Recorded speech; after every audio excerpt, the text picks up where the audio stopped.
Ladies and gentlemen, welcome to EmoEnergetics Radio. Listen for ways to improve your health, improve relationships, or improve your personal performance. Join us and discuss how to reduce or eliminate negative emotions through emotional freedom techniques. I'm your host, Todd Michael Kjelland, and welcome to the show.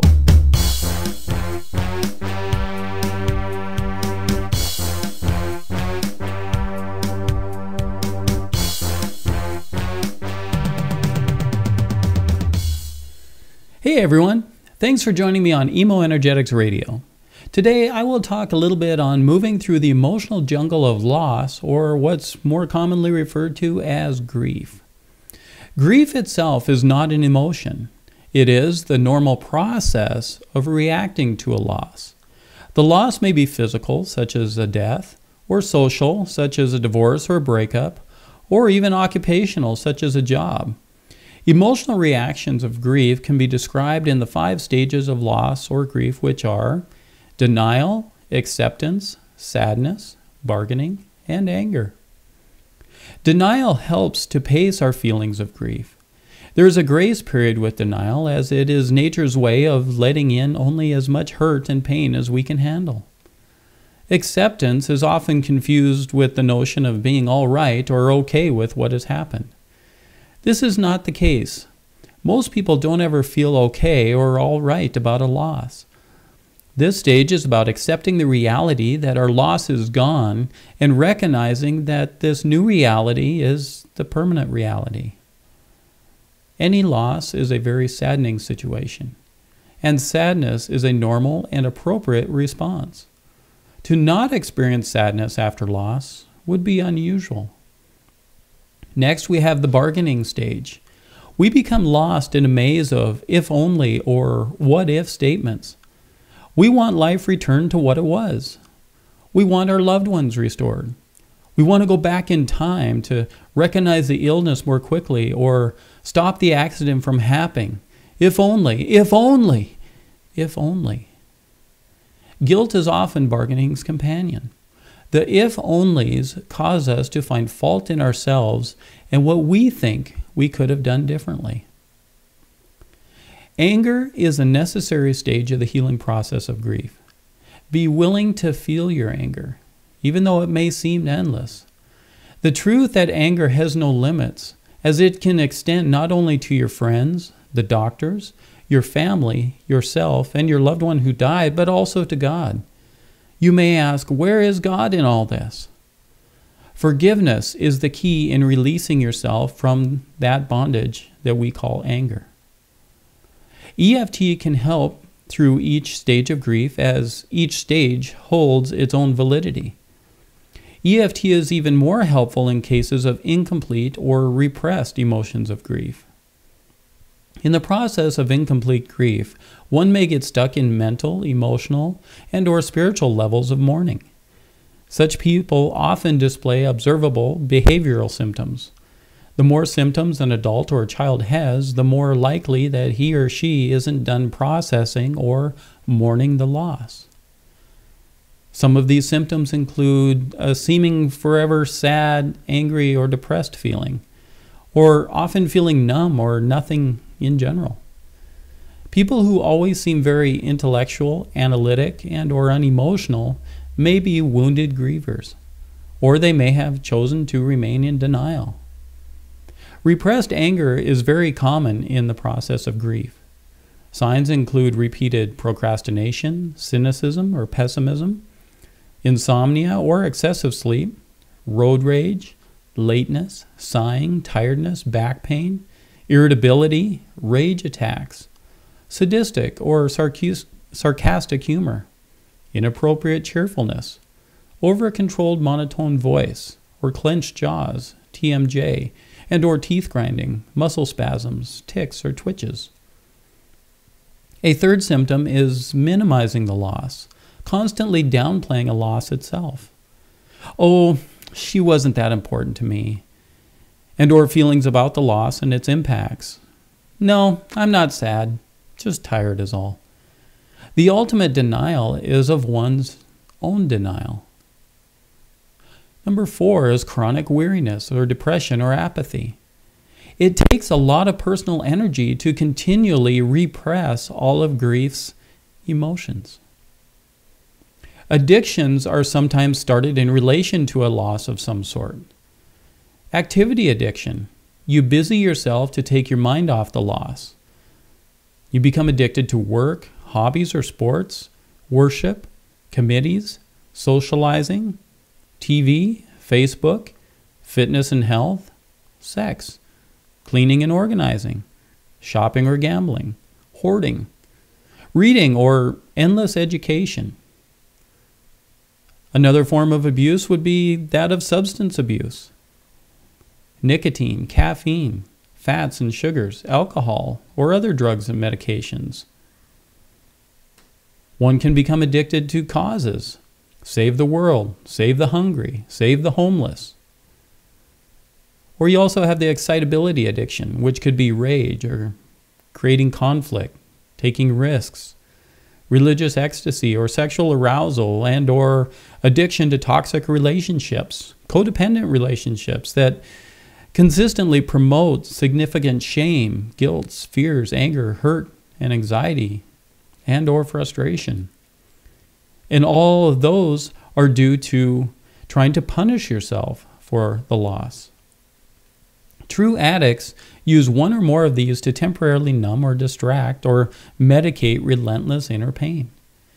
They, their well-meaning false self, will deny, minimize, or rationalize their toxic compulsions until hitting true bottom and committing to personal addiction recovery plan, of which EFT can also help.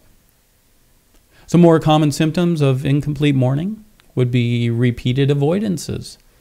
This can be verbal, mental, and or physical.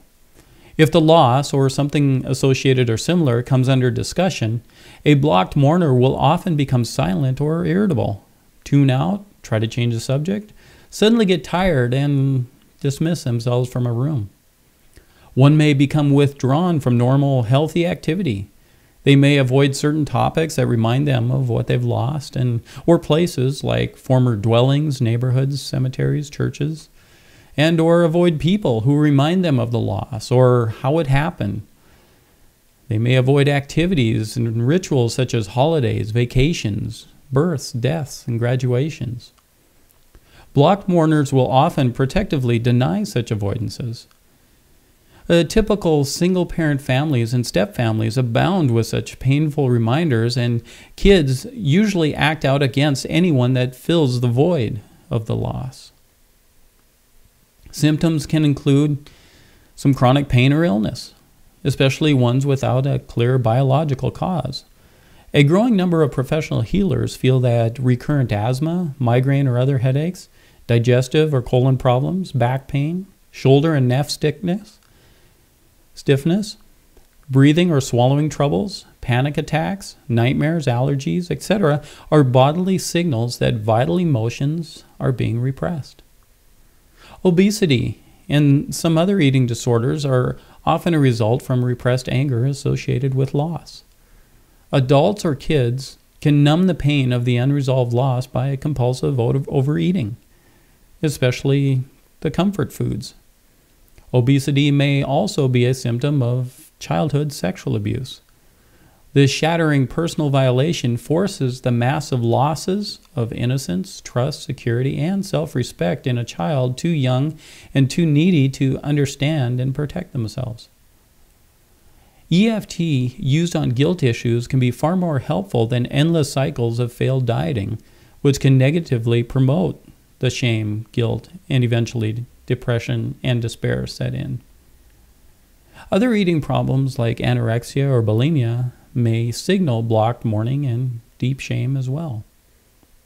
Just a few more common symptoms of unfinished grief. Repeated anniversary depressions, major apathy, sadness, sickness, sleep disorders, and irritability may recur annually around the time a major loss happened. This is often misdiagnosed and covered up as a seasonal affective disorder or SAD, where people rationalize recurring depression by missing sunlight too much. Unresolved grief shows up as digestive problems, as disease in the organs of elimination. Although many different organic factors can also cause such problems, repressed grief may contribute to them by negatively affecting body chemistry in subtle ways. You may have loss issues if you enshrine or purge mementos. People who obsessively display, revere, discuss, or protect special reminders long after an agonizing ending can be a blocked mourner. Such mementos can include foods, music, clothes, pictures, rituals, furniture, letters, jewelry, perfume, gardens, letters, and just about anything you can think of. The opposite may also signal blocked grief. People who compulsively throw away every reminder of the lost person or thing can be avoiding the intolerable pain of admitting and accepting the broken bond.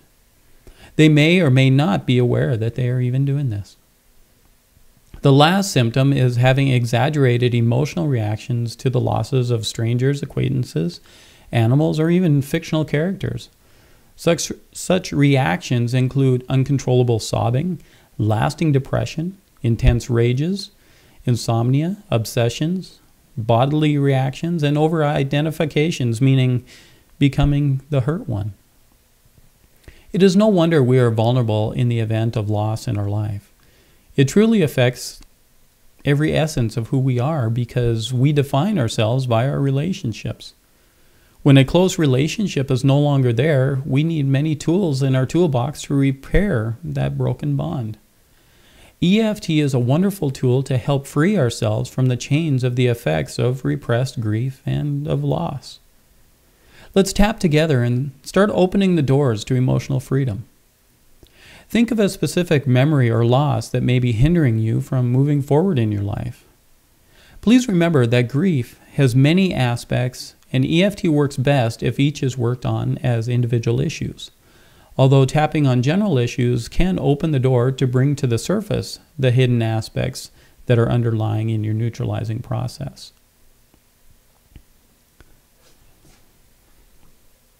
Repeat after me. Even though I have this loss, I deeply and completely love and accept myself.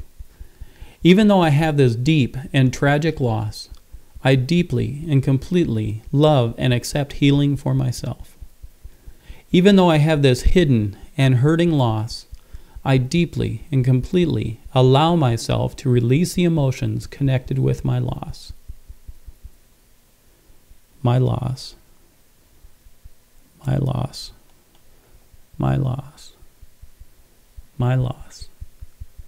My loss. My loss.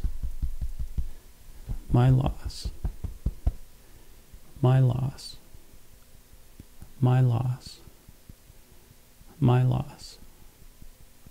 My loss. My loss. My loss.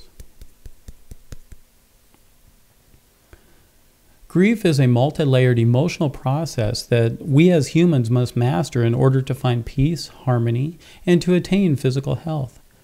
It is as much a part of this life as birth and death, creation and destruction. On a personal note, EFT has helped me on so many levels, but in this area of grief, it has literally transformed my life. I struggled for 30 years with witnessing the death of a close friend by suicide at the age of 16. That in itself was very traumatic and emotional. But on top of that, I had repressed anger and guilt surrounding his death that held me hostage in false and unreasonable emotions. Ladies and gentlemen, EFT does work. Thanks for watching. If you have any questions or would like to schedule a free EFT consultation, please visit emofreelife.com. I'm Pastor Todd. Light and love, everyone.